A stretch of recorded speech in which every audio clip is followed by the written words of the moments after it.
They said they'll update. I must have done some tastes or whatever.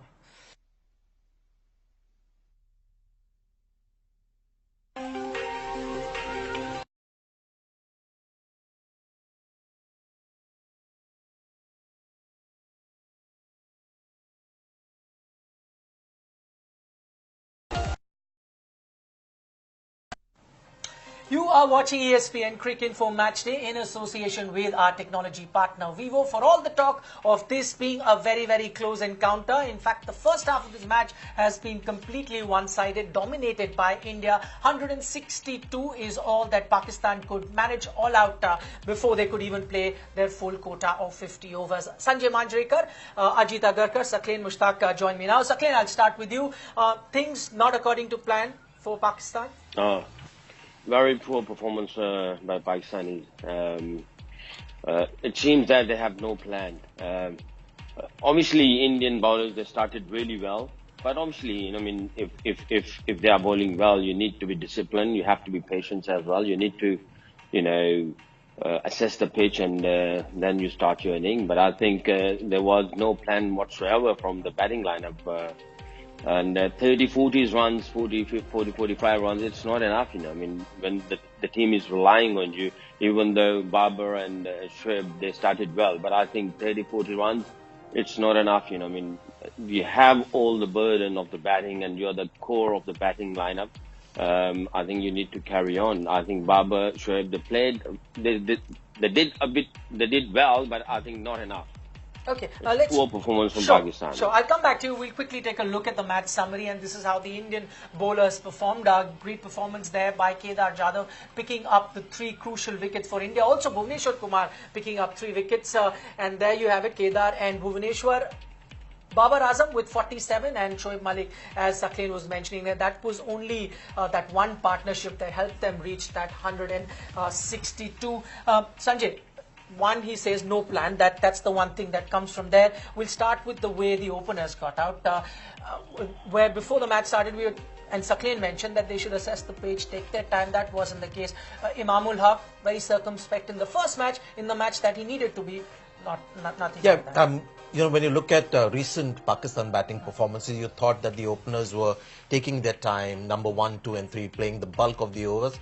And then the rest of the batsmen wouldn't even get a chance to bat. Yeah. So I thought that was the way Pakistan have been building scores, laying a foundation. But today you saw 2 informed batsmen in a lot of hurry.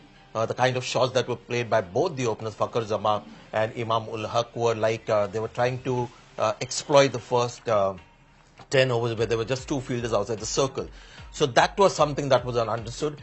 And they picked the wrong bowler to do that again, because Bhuvneshwar Kumar is a seasoned bowler and the platform wasn't laid down.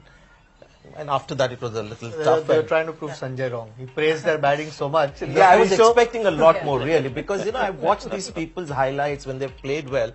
They looked compact players, but today you saw them play T20 shots and get out in the first 10 overs. Now go back to that thing that we discussed right at the start when we were talking about the toss. You said batting gets easy, but then it's a good idea sometimes to bat first to take that pressure off. That's the peril of batting first, because then it's a big game, you need to put up a big total, and that's the shot. Yeah, and almost worried what India could potentially be capable of getting. So you're not quite sure.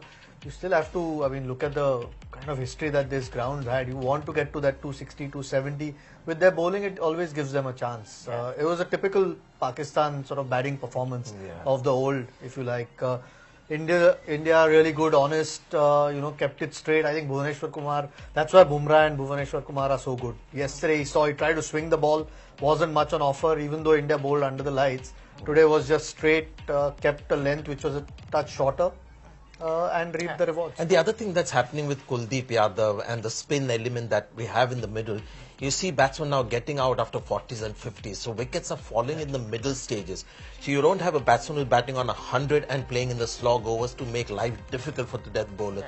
You had a said Babar Azam getting 40 and bowled by beauty by Kuldeep Yadav and Shoaib Malik. There's also the run out around the corner with the improved fielding standards. So India's one-day outfit, this has been the mode of winning, doing making a winning impact in the middle stages, and it was seen again today. Okay, interesting you mentioned about that particular ball, and I'd like some thoughts from Saklain. Was that the ball of the match for you? Kuldeep getting Babar Azam completely deceived him in the flight.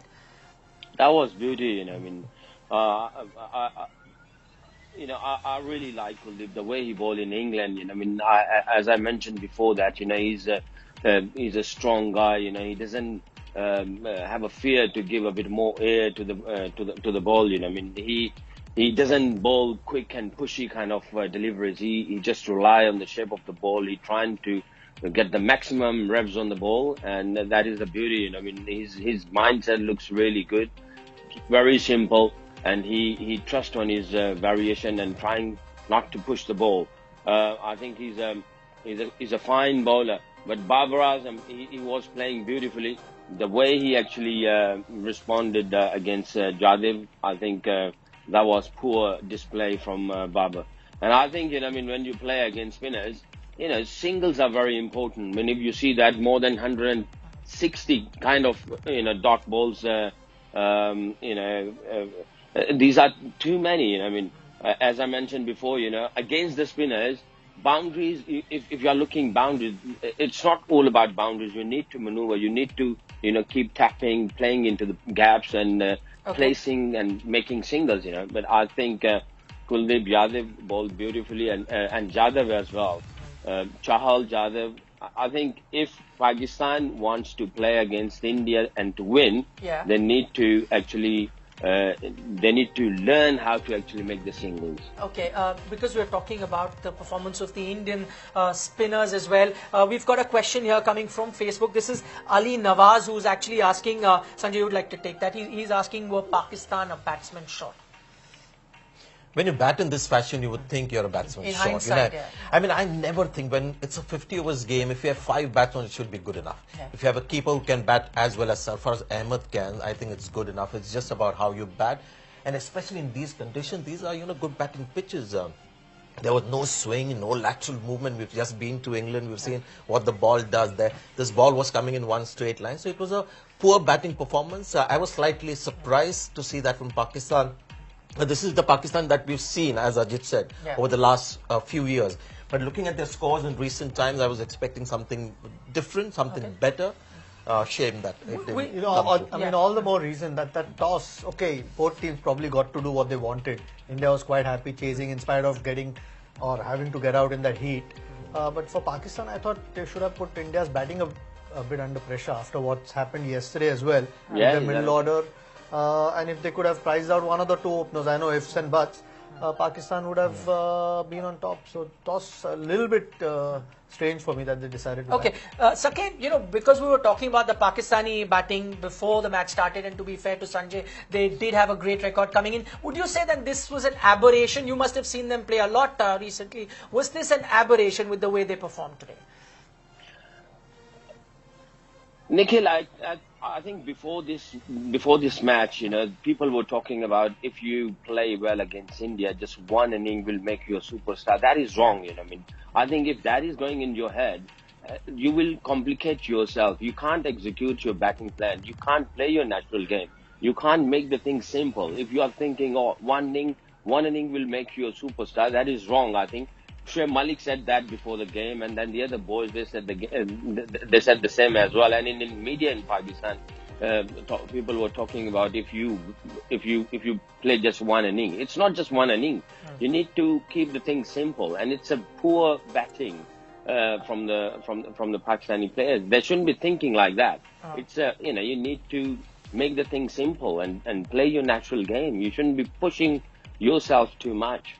Okay, the other bowler who did really well for India, Kedar Jadhav. I'm just listening to the comments that he made right after that 3 wickets that he took. Ramiz Raja asked him, are you now going to take your bowling very, very seriously? He said, what do you mean now? I already take my bowling very, very seriously. That's what he just said in the innings break. Let's talk about his wickets, Ajit.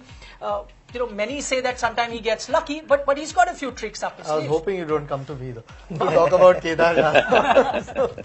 No, I mean, he's doing a job. I think that's why, and the more he keeps doing that, he cements his spot in that Indian 15, if not the 11, because he obviously is a batter, but if he can give you a few overs, as it was the case today with Hardik Pandya's injury, and then the bonus of getting wickets every now and then. I mean, he's the only middle order yeah, batsman. nobody who in that bowls top a bit. order bowls. Yeah, so I'm thinking that he's almost confirmed his place. Bowled 7 overs in the last match, 9 in this one. Right, and with India wanting to play Hardik Pandya, who's never going to be a 10 overs bowler, they can't go in with 3 seamers where Hardik Pandya is 1 and 2 spinners who are likely to play.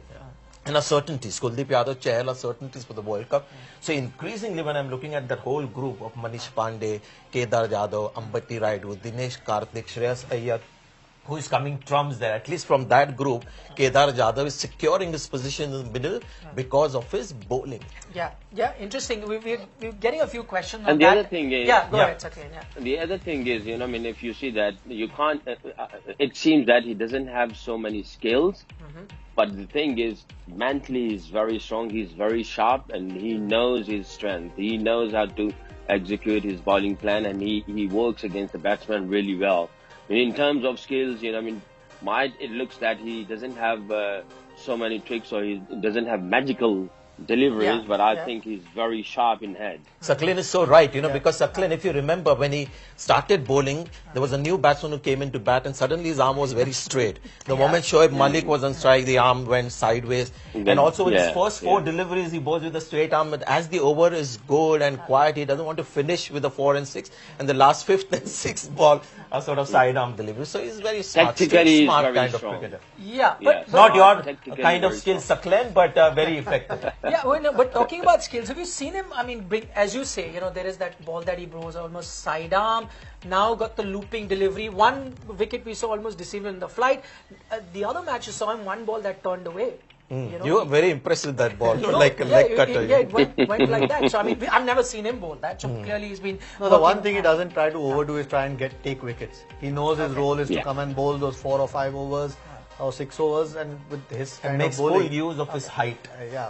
People use Or the the lack of height. Yeah, height is either tall or short. So he makes full use of his low release point, his stature, and everything. Okay. So interesting that Kedar Jadhav is becoming the front runner now amongst all the middle order batsmen. Okay, we've got a question here which is related to that. Sanjay, you'll take that. Sameer Jha wants to know on Facebook, he's watching the show, says, will we ever see Ashwin play for India in the one-day format? See, the last time Pakistan played India, Ashwin gave away 7 runs and over, Jadeja 8, and that proved to be one of their last matches that they played for India, the 50 overs cricket. Chahal and Kuldeep Yadav are making it extremely difficult for them to come back, and you see the impact they make in the middle overs. So, doesn't look like it's likely, but you've got to admire Ashwin for what he did in the IPL this time round. Captain Kings 11 Punjab, developed the leg spinner, and I think he had a very good season as a spin bowler in Indian conditions. T20 not easy, so he's doing his bit. Akshar Patel as well in the squad. Yes. So he's doing his bit, Ashwin, to get back in, but it's proving to be more and more difficult. Here's another game where Kuldeep Yadav gets a very crucial wicket at an important stage and gets India back in the match. So very difficult. Okay, Sakleen, because you were saying no plan, Pakistani batsman came with no plan. The other bit could be, as Sanjay had mentioned right at the start, this Indian team is very different to the team that played the Champions Trophy final because you've got a Chahal and a Kuldeep Yadav. Yeah, definitely in bowling unit, and like I said before, no plans. But the other thing is, Pakistan, they are very, whenever shaky start. Whenever we play against India, if you see in Champions Trophy, first game we lost against India, we always have a shaky start. That is another problem, and we are not good to finish the game. That is another problem which we need to actually sort out. If we will not sort out in a pressure game, we won't be able to execute our batting plan. Okay, let's look forward to now the Indian batting. Hardik Pandya, the latest update that we're getting, acute back injury that he's got. Ajit, you could take this today, or will they miss him, or do you expect the top order to just get this done? I mean, if they miss him, then they are in trouble. Ideally, they shouldn't. I mean, we saw the batting conditions improve under lights yesterday. Okay, Pakistan's a different attack, and you still have to go out and get that 162, but India would back with the kind of batting that they have. Hardik Pandya is their 7th batter today. So if your 6 won't do the job, then you're in real trouble. So I don't hopefully India doesn't miss him. Okay. The only positive that I can see from that particular injury was Manish Pandey came into the field and made a difference with his fielding. Yes, for a moment I thought Virat Kohli was on the field because he looked so much like him, and it's great to see, people like him. Very good catch, and you see that kind of magic happen a lot on the boundary. I mean, he looked superb with the way he sort of threw the ball back into play, and amongst the middle order again, the asset that he has is of course his fielding. Kedar Jadhav is got the bowling as something to back him. So there's a nice little contest going on between these middle order, contenders. So nice to see him, Manish Pandey, making some contribution there. Okay, question related to that. Jitain asked on Facebook. Ajit, I'll put that to you. Going forward, if there will be no Hardik Pandya, who's the all-rounder? Akshar, would you say? Who plays the all-rounders role there? Yeah, I mean, they played with Right, 5 Kedar bowlers against Hong Kong. You'd have to think Akshar, but then again disturbs you. With this kind of sort of rules that are in place with 5 fielders in the ring, you sometimes need 3 seamers in your squad. It becomes a lot harder with 3 spinners to control the game. To get one pure seamer in Ajit, because you can have, if you have Kedar Jadhav batting at number 6 with Dhoni as your number 5, you can afford to have a seam bowler. That would be ideal if these 4, 5, 6 start batting a bit better. So that will be the worry. I mean, we don't know. There's 3 days to the next game, so hopefully they can patch him up a little bit. But yeah, I mean, the top 5 or 6 have to do the job. But we are not sure whether he's out or not. Because if you remember that IPL game when he had that injury just before the innings folded, he came back and bowled in a little while. So who knows? Yeah, this looks. Quick recovery usually. But this looked more dangerous, and we've got an update from the BCCI, acute, which still means that it could be serious. Who knows if it comes out to bat or not? But as Ajit was saying, probably, I mean, if India do end up needing him, they are in trouble at that moment. Okay, now the Indian batting. What would you like to see? I'm really interested to see MS Dhoni. I mean, he's not got a bit of runs. Would you then send him a bit up then? So Dhoni has done his job. He's kept wickets well. He's got a few stumpings. So you're expecting too much from Dhoni. These days, that Dhoni of the past who used to be your, game-changing batsman down the order, win you all those tight matches. I think those days are gone. So our expectations of Dhoni have to be slightly different. Look at him as a keeper, as a mentor to the young players around him, and somebody who can still turn it on when it's needed. But the batting responsibility has to be shouldered by all these guys now. Raidu is in. Karthik has got to make an impression. Kedar Jadhav get runs. Rohit Sharma's one-day career has been very interesting, where there are lots of low scores, and when he gets a big one, he gets a big one. So maybe more consistency from Rohit Sharma. Okay, but we would also like MS Dhoni to get some run. Would this be a good match to send him up there to Not really. I think you still want to win the game. I mean, I don't think there's anything wrong that Raidu or Dinesh Karthik yesterday have done. So I can't imagine him walking ahead of them. 4? I mean, you're trying to find another player to fit into that middle order. This is very interesting. When it comes to Indian cricket, we think about how Dhoni can fit into. It should be the other way around. How Indian cricket can fit Dhoni in so that they are likely to win more matches than lose some matches. From there. So did you want me to ask the question? Does he fit into the team? He fits in at the moment. Okay. Yeah, because come the big stage and pressure games, his batting might come to the fore, and as I said, game-changing spinners in the middle, and Dhoni has done brilliantly behind the stumps. So on current form and current value, but Rishabh Pant is a very strong contender. Okay, now 162 is what Pakistan got. Sakleen, if I mean, you'd say India odds-on favourite to win the game from here. If Pakistan have a chance, what do they need to do then? Early wickets and just wickets and wickets. I mean, if you want to be in the game, you have to take wickets and you have to attack and you have to play aggressive cricket. That's it. And if you are not taking wickets, you are out of the game. Can Pakistan seamers exploit this pitch, Sakleen, and get wickets? They must be good at bowling on these kind of pitches, right? Seam bowlers.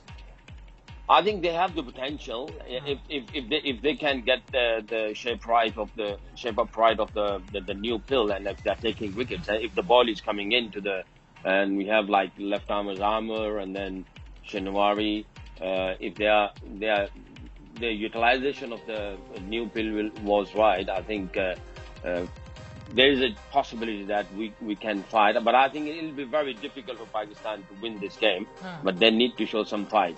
Okay, the one thing that Sakleen says, if you have any chance of winning this game for Pakistan, they'd have to pick some early wickets, and one wicket that they desperately want to pick early is that of the Indian skipper in Rohit Sharma. We've got a few numbers Rohit for you Sharma. with regards to how Rohit has performed against left-arm seamers, and this is just with Mohammad Amir. He hasn't had a great time in those 5 innings, 3 dismissals. Sanjay, but I don't know. Would you say not the same Amir, those 5 Yeah, but innings? still he has a technical issue with left arm seamer. So if it's not even the same Amir, but he can produce somewhere close to the kind of deliveries that trouble him. Start of the inning, small step forward, and if You the only ball need comes one ball back- to swing. Really. The other thing was, Sakleen, as Sanjay mentions on that same subject, he said, even if Amir isn't that great, left arm seamers is the issue. That's with Rohit Sharma, and then Pakistan have got plenty of those in this match, and Usman is one bowler that he hasn't faced as yet. Obviously, Pakistan, they heavily rely on Amir as a striker. And then obviously the whole bowling unit revolve around Mohammad Amir. He's not taking wickets. That is the concern. And he understands as well. He knows that, the Pakistanis, they are relying on him. But I think Azhar Mahmood need to look into that, and they need to work on that. As Sanjay just mentioned, that there is some technical things which they need to be. He just mentioned that. I think Azhar need to look into that if there is any technical issues. But I think I'm happy the way he's bowling. I know he's not taking wickets, but he's not that. He's very economical, and he's bowling in a difficult situation, like in death bowling, and then he's bowling in a power play. But he need to take wickets as well. Tell us about Hassan Ali. How is his current form, and what do you expect from him? He's another star bowler for Pakistan, isn't it? Yeah, we haven't spoke about Hassan Ali. He's another young superstar from Pakistan. He's very kind of aggressive and attacking kind of a bowler, but he doesn't enjoy a new ball. I think if Amir and Hassan start the bowling attack, then there is a possibility that we'll get the early wickets. But at the moment, his form is not like very consistent too.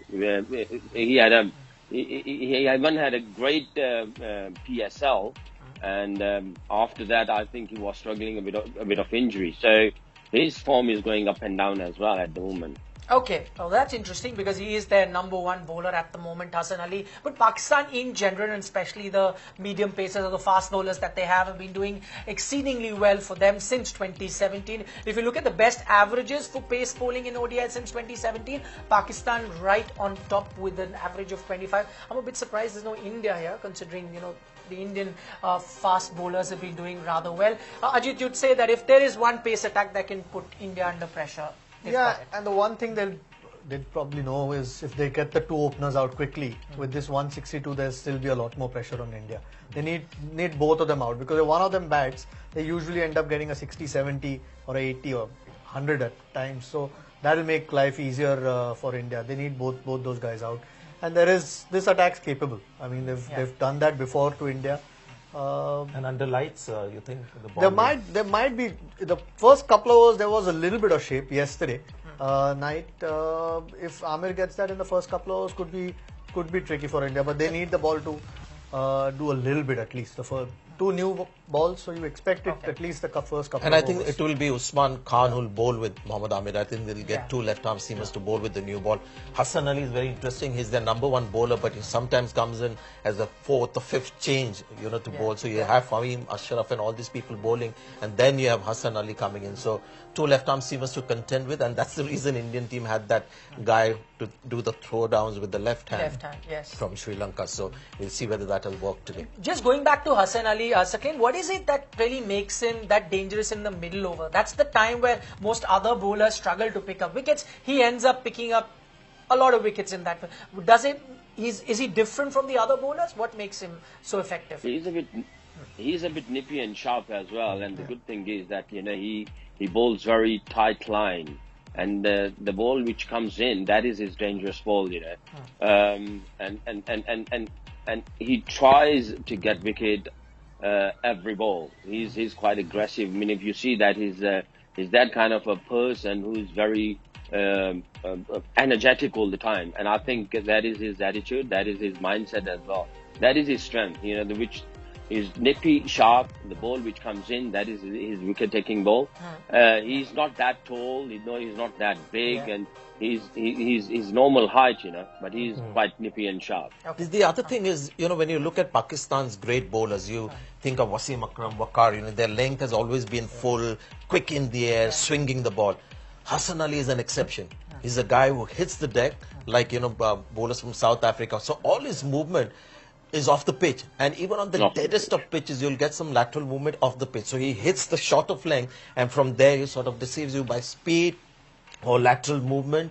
He's not somebody who will get the ball boomeranging in or bowl it full. He's sharp, but very unique in the way he bowls when you compare him with all the other Pakistani bowlers in the past and the current. But even so, with that ability where he hits the deck, he has the ability to go full, which is where, because of that extra speed, which Sakleen said, beats a lot of batsmen with length, and is very, very straight. I mean, he's a guy who will keep producing wicket-taking balls with his style. The only Pakistani bowler I can think of, Abdul Razak, maybe somewhat like that, always stump I think to much stump. quicker than him. Quicker than him, of course, but stump to stump, not so much of a swing bowler. Completely out of time, finally, there'd be a different sort of pressure on Pakistan, you think, because I think for the first time in the history, they'd be bowling in front of a Prime Minister. I believe Imran Khan is there, in front of a Prime Minister who's a better cricketer than them. I've had the great privilege and honor of batting against two Prime Ministers. Bob Hawke of Australia, Prime Minister, when we played the Prime Minister's 11 in Australia, he bowled to me before the match started. So I batted against him, and of course I've batted against the Pakistan Prime Minister as well. So I feel thrilled about that achievement. Who you're a big fan of. Okay, he'd be watching, wonder if he can inspire those Pakistani fast bowlers. You remember, I mean, they also have a history of defending low total, and if one team can do it, it is definitely Pakistan. Sakleen Mushtaq, Ajit Agarkar, Sanjay Mandrikar, thanks so much for joining us. Second half action is going to be coming up. Let's see how the Indian batters perform. That's all that we have for you on ESPN Cricket Info Match Day, brought to you by Vivo.